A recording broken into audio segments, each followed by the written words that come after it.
ಮಾಡ್ರಿ. ಈ ಪ್ರಶ್ನೆನ ಸರಿಯಾಗಿ ಓದ್ಕೋಬೇಕು, ಸರಿಯಾಗಿ ಅರ್ಥ ಮಾಡ್ಕೋಬೇಕು, ಅಂದ್ರೆ ಗಣಿತಗಳು ತಿಳಿತಾವ. ಸರಿಯಾಗಿ ತಿಳ್ಕೊಬೇಕು. ಭಾಳ ಮಜಾ ಅದ ಇದು ಗಣಿತ. ಭಾಳ ನಿಮ್ಮ ತಲೆನೂ ಆಗಂಗ ಗಣಿತ ಇರ್ತಾವ. ಅದನ್ನು ವಿಚಾರ ಮಾಡಿ ಮಾಡೋದಿರ್ತದ. ಎಲ್ಲರೂ ಲಕ್ಷ ಕೊಟ್ಟು ನೋಡ್ರಿ ಬೋರ್ಡ್ ಕಡೆ. ಒಬ್ಬನು 240 ಕಿಲೋಮೀಟರ್ ದೂರವನ್ನು 4 ಗಂಟೆಗಳ ಕಾಲ ಪ್ರಯಾಣ ಮಾಡಿದನು. ಹಾಗಾದರೆ ಮುಂದಿನ 60 ಕಿಮಿ ದೂರವನ್ನು ಅದೇ ವೇಗದಲ್ಲಿ ಪ್ರಯಾಣ ಮಾಡಲು ಬೇಕಾದ ಕಾಲ ಎಷ್ಟು?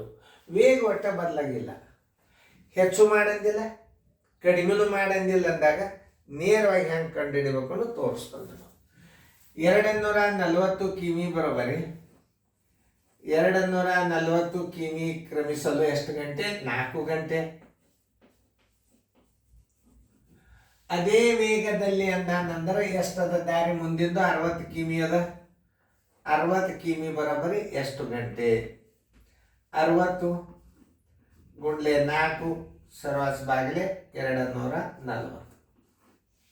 ನೋಡಿ, ಈ ಪೂಜತ್ತು ಈ ಪೂಜತ್ತು 4 ಒಂದಲೇ 4 ಆರ್ಲೆ 6 ಒಂದಲೇ 6 ಒಂದಲೇ 1/1 = 1 ಗಂಟೆ.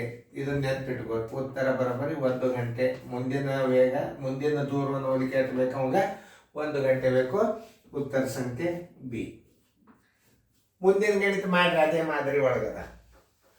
ಸರಿಯಾಗಿ ಅರ್ಥ ಮಾಡ್ಕೋಬೇಕು. ವೇಗ ಏನು ಬದಲಾವಣೆ ಆಗಿಲ್ಲ ಅಂದ್ರೆ ನೇರವಾಗಿ ಹಚ್ಬೋದು, ನೀವು ಬೇಕಾದಾಗ ಹಚ್ಕೋಬಹುದು.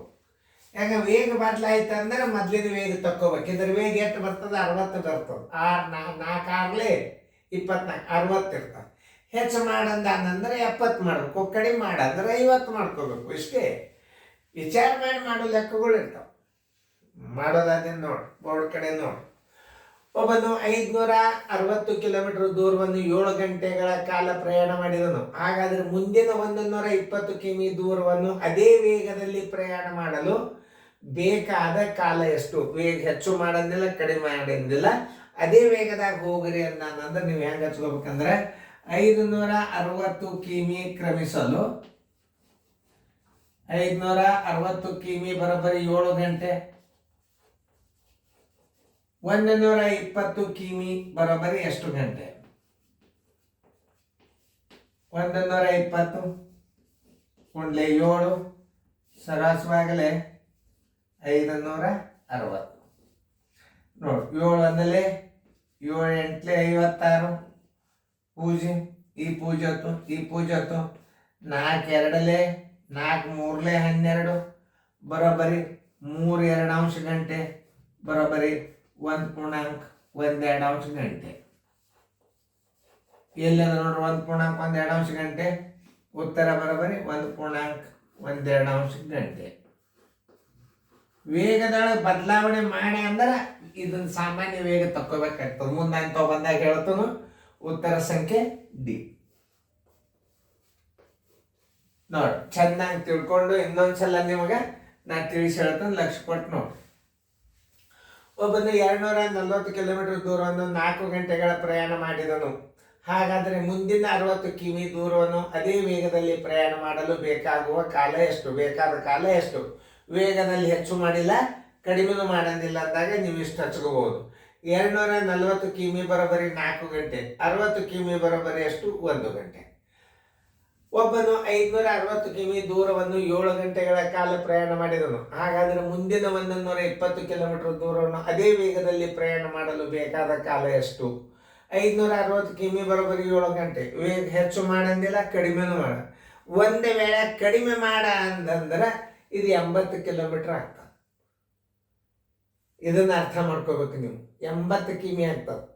ಹೆಚ್ಚು ಮಾಡಂದ್ರೆ 10 ನಿಮಿಷ ಬೇಗನೆ ಹೋಗ್ಬೇಕಾಗ್ಯದಂದ್ರೆ ವೇಗ ಹೆಚ್ಚು ಮಾಡ್ಕೋಬೇಕು ನೀವು. 10 ನಿಮಿಷ ಬೇಗನೆ ಹೋಗ್ಬೇಕಾದ್ರೆ 90 ಸ್ಪೀಡ್ ಹೋಗ್ಬೇಕು. 10 ನಿಮಿಷ ತಡ ಮಾಡಿ ಹೋಗಿ ಮುಟ್ರಿ ಅಂತಂದ್ರೆ 70 ನಿಮಿಷ. ಇಷ್ಟೇ ಅರ್ಥ ಮಾಡ್ಕೋಬೇಕು. ಸಮಯದ ಲೆಕ್ಕದಾಗ ಇಷ್ಟು ಅರ್ಥ ಮಾಡ್ಕೋಬೇಕು. 10 ನಿಮಿಷ ಬೇಗನೆ ಹೋಗ್ಬೇಕಾಗ್ಯದಂದ್ರೆ ಸ್ಪೀಡ್ ಹೆಚ್ಚು ಮಾಡಬೇಕಾಗ್ತದೆ.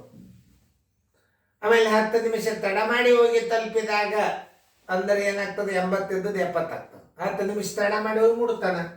ಹಿಂಗೆ ವಿಚಾರ ಮಾಡತಕ್ಕಂಥ ಲೆಕ್ಕಗಳು ಸಮಯದ ಲೆಕ್ಕದಾಗ ಇರ್ತಾವೆ. ಸಮಯ ಲೆಕ್ಕದಾಗ ನೀವು ಕಲ್ತಿರಿ ಅಂದ್ರೆ ತಲುಪಿದ ಸಮಯ, ಎದ್ದ ಸಮಯ, ಹೊರಟ ಸಮಯದಾಗ ಪ್ರಾರಂಭದ ಸಮಯ, ತಲುಪಿದ ಸಮಯ, ಪ್ರಯಾಣದ ಅವಧಿ ಎಲ್ಲ ಈ ವೇಗ ಕಾಲ ದೂರ ಲೆಕ್ಕದಾಗ ಬರ್ತಾವ. ಇವನ್ನೆಲ್ಲ ನಾನು ಹೇಳಾಗ ಲಕ್ಷ ಕೊಟ್ಟು ನೋಡಬೇಕು.